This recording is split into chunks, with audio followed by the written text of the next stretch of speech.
I guess we're back. Hello everyone, it's me again and welcome back to my channel. Today is the day where I'm gonna be doing season 2 of Pony Story Time. I'm going to be using Twilight Sparkle to begin with, and the story that I will be discussing today is the time that I have been quarantined and had to start a new life because of the pandemic, which is also where one of my skits, Ponies in Quarantine, came from. Now, just like in season 1 of the series, I'm going to be using the same rules as before. I'm going to be very vague on locations, so don't expect any details. All people involved will remain anonymous, and I'm going to come up with fake names if I need to. And I'm going to be careful on details, whether they are too much or too little. I will do my best not to describe as little or as much, but in between, if you know what I mean. Anyways, let's begin the story. So it all started when 2020 began. I was about to fly back to America to start my second semester in my senior year, and I was really excited and nervous at the same time. Because when it comes to your senior year, whether in high school or college, it could mean a lot of huge things are waiting for you, like for your future, graduation, etc.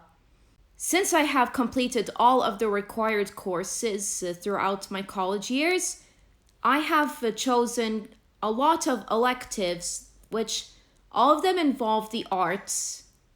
So January is arrived and I fly back to America and I settle in at my apartment.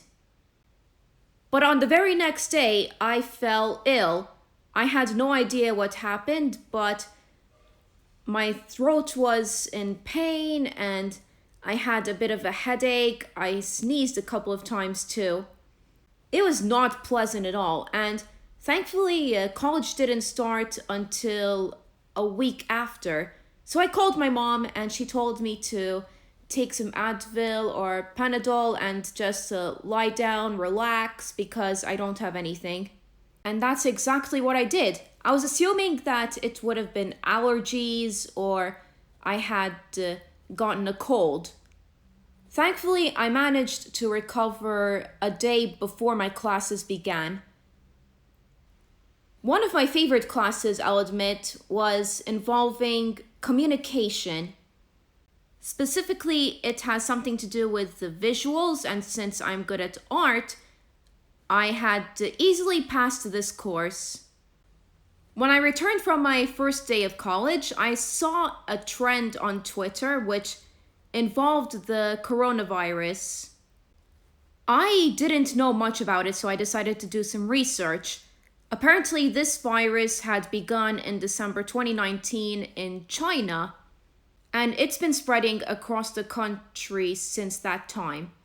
I was very concerned because I didn't want it to hit America, but I didn't expect it to become where we are right now, which I will explain later. When I looked at the symptoms, I realized that I got lucky because I didn't have any of those. So I knew for sure that I did not catch the virus. And other than that, I'm sure that people were still traveling and they have pretty much dismissed the warnings of the virus being spread. That made me so concerned, and it was something that a lot of people have been ignoring during that month because at first it seemed pretty minor to most of us. I'll admit, I was also naive. I didn't think much about it at all.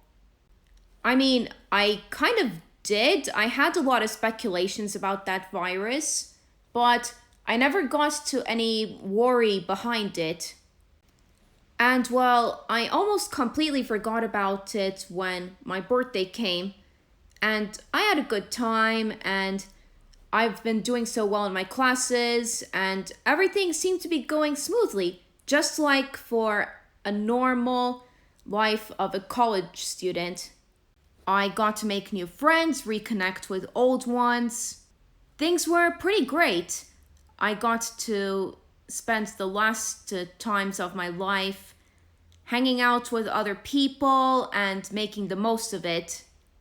I also attended a couple of small events to help me break out of my shell.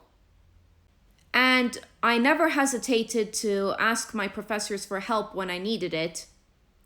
I also was working on a project for one of my classes. It involved things about climate change, which has been a really concerning topic for me, and I knew that it has been affecting the world around us. Now, I'm not allowed to talk exactly what I did on YouTube, but let's just say I did a couple of prints and paintings regarding the topic itself. I also got a lot of helpful feedback from my professor from that class, who actually has taught me for a long time. I am so grateful for her help, and she has really pushed me to move forward. But anyways, back to the story. So flash forward to the spring break. I was spending time with my brother, and one of my best friends came by. We had a lot of fun. We played video games, watched movies, etc. So everything was normal until my mom called me, and she gave me an option to either go back home and stay until the pandemic settles down, or I could stay at America and I would probably be stuck there. I honestly felt like I didn't have a choice because, well, I knew that it would be a safer decision if I went back home. Even though I didn't like it, I knew it was for the best for me. And also, my friend agreed on that too, even though he wasn't happy either. The last week in America was a disaster. I had so many panic attacks regarding the virus. I had no idea that it would end up being an actual global pandemic, but it happened, and this is where the rest of the story comes in. I was pushed to pack all of the necessary things I needed, and we had to clean the apartment because we had no idea if we were going to be returning or not. Spoiler alert, we couldn't go back because the cases have been rising even rapidly. Despite the week being very terrible, at least I managed to make the most of it and at least try to be happy. It did work to some extent, but at the same time, I knew that my life was about to change forever. And another flash forward to when the break was over, I also got an email from the president of my university that we would be doing classes online. My brother and I had booked a ticket to head back home. It was actually a choice between an earlier time or a later day, but I insisted on an earlier day, and thank God I did. Once we arrived, I had no idea what was about to happen next, but apparently we were quarantined. It's lasted for 2 weeks because usually it would make sense, and I'm just glad that my country has been taking a lot of precautions ahead of time. I am so thankful that they've been taking care of us, which also explains why the number of cases have been pretty low and they have been slowing down those past few months. 2 weeks later, I arrived back home and my mom and I decided that it was time for me to change my lifestyle. So I ended up with a healthy diet and daily exercises, and I am starting to feel really good about myself. But of course, I was still very anxious because of the virus, because the process was still new to me. It's been new to all of us, in fact. Even though I liked staying at home often, I never liked the idea of being forced to stay at home. It really broke my heart to see that everyone had to drop out of their jobs, the shops were closed, and social distancing. But I knew it was all to save other people's lives. And whenever I wanted to go outside, I always remembered to put on hygiene and wear a mask, especially in public places. I don't really remember much, but I think it's been like 2 months before they started to reopen things again. We did, and we still have a curfew, but I know it is also all for the best because people have been taking very good care of themselves in our country.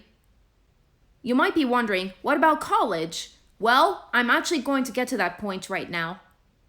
As I said before, we've been doing online classes. Unfortunately for me, most of my classes had problems with the time zone, so I couldn't make it to the late classes, and I asked my professors to give me some information that I had missed, and I am so grateful that I made sure they would know ahead of time so they would understand what I've been going through.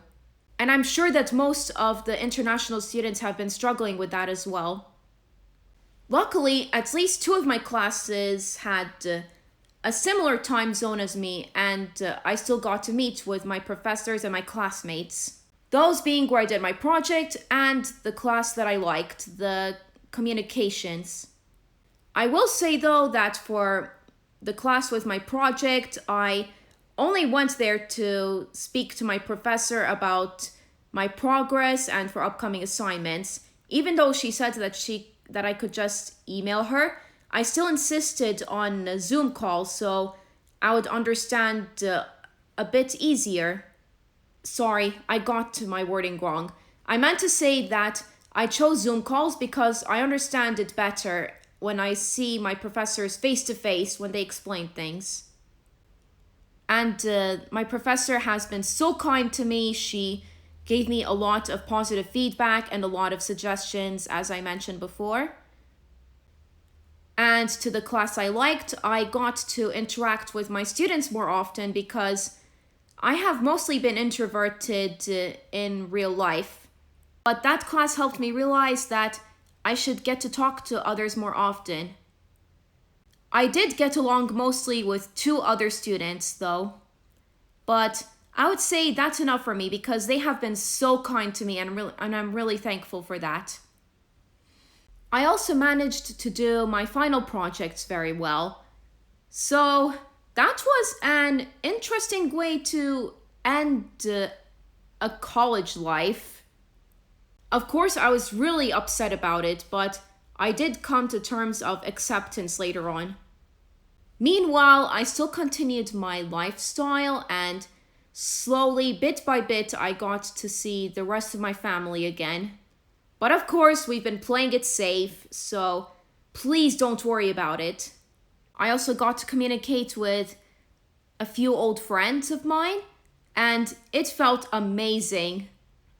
Not to mention that I have given myself a chance to re-explore my childhood. I got to see a lot of nostalgic moments for me, got to watch a few shows that gave me so much good memories, and I saw a lot of video game playthroughs. What about graduation? Well, let's just say I had 3 celebrations in a row. How did that happen? Well, it's because me and my cousin were graduating at the same time or same day. So our first celebration was by family. The second one was a surprise from one of my childhood friends. And the third one was planned because of the virtual celebration. Even though I didn't get to experience both graduations from high school and college, at least I got to experience one of them, and the other was a way for me to understand that not everything can go to plan. Flash forward to today. I'm still talking to some of my old pals, and I have been keeping myself busy actually. I've been taking some art classes, and I have been writing a couple of stories. I've been planning some cover songs with some of my friends from Discord. I also got to spend more time with my family, which I am really grateful for, and I got to do a nice few challenges. Would You Rather, Try Not to Laugh. And I'm also hoping to play more video games in the future. Other than that, I am still continuing my lifestyle, but that doesn't mean I gave up entirely on something sweet. But I have replaced sugar with honey or dates. I'm hoping one day that once the pandemic is over, I will find a job at America and start a new life. In the meantime, I'm waiting for more news on the vaccine, which I have heard has made a lot of progress regarding tests. I'm really sorry if I got that wrong, but I think I saw that in the New York Times. But either way, I'm looking forward to knowing more about it, and hopefully things will get better in the future. And guys, I'm sure that it will get better. You just have to try to be patient. I know it's hard for all of us, including me, but I promise that it will get better. Plus, I think it would be a good story to tell to other generations. I also was pleased to see that there has been some more greenery around my area. So there wasn't a lot of pollution going on, and when I went to the beach one time, well, thankfully cases were still low and we've been very careful. I saw the waters were very clear, so it was kind of a sign for me that things are slowly cleaning up for the planet Earth. Anyways, that's my story on my life during the pandemic. I'm sorry if you couldn't comment on my video, but I hope that you will share your story too. Thank you so much for watching, everyone, and I'll see you in the next video.